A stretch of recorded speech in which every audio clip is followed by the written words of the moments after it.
So what happens when Italians try to make an American style restaurant? You get that.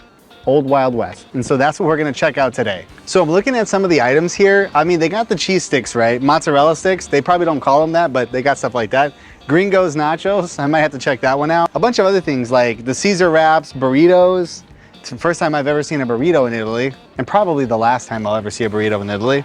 We're gonna go on inside and see if we can figure out how does this compare to a restaurant in the US that's got the exact same kind of food, a more authentic restaurant.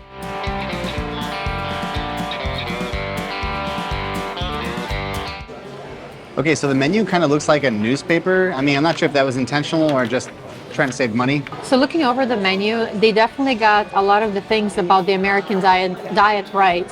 And as you can see around us, Italians love American food. They just opened up 5 minutes ago and it is packed in here. So the one thing that they get wrong, they consider pancakes a dessert. In America, that's your breakfast right there. Okay, so there's a couple of things that I've never seen on a menu in the US.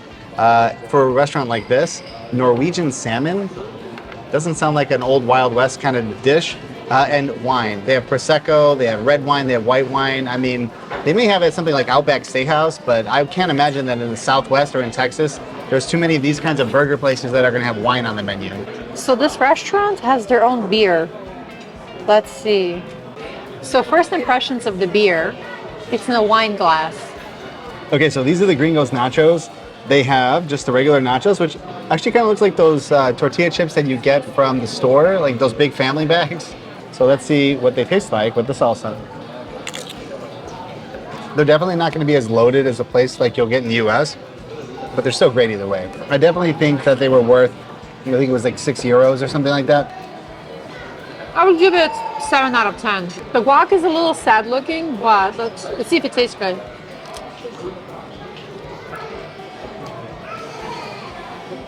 Don't eat the guac. I don't even think it's guac or guacamole. It's guac. It just looks like avocado spread. So first impression of the ribs, they're a little sad looking. They smell good, so I'll give them that. They smell good. I really hope this tastes good because I am hungry, and this was not what it looked like in the picture. Potato wedges, 10 out of 10. So let's see if it's good. They are definitely not marinated. After traveling to like Texas, Tennessee, South Carolina, I think we know pretty good barbecue.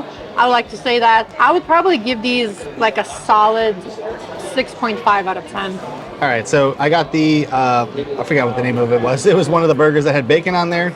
They don't really do bacon here, so it's not very crispy. As long as it's not gonna kill me. I think it's just a piece of ham, honestly. They gave us these French fries here with, I think, some kind of mayonnaise sauce. So it's really good, but no ketchup. Pretty good, pretty good.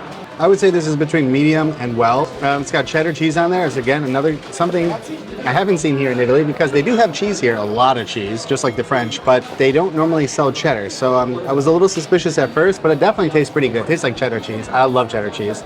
The bacon is not crispy. I'm not even sure if it's cooked all the way through. Honestly, if it was just ham, I'd be okay with that too. I think that's just not cooked bacon. I haven't had food poisoning yet in Italy, so today is a new day. So we're looking at the desserts here, and they really don't give you any American options of desserts.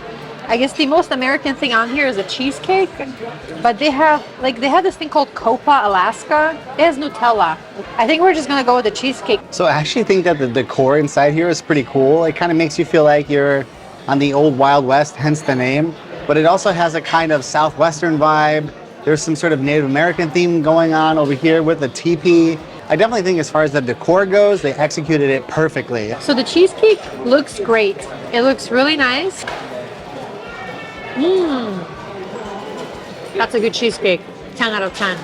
Overall, I would probably rate this restaurant like a solid 6 out of 10. It was a nice attempt. The decor is nice. The music's very nice.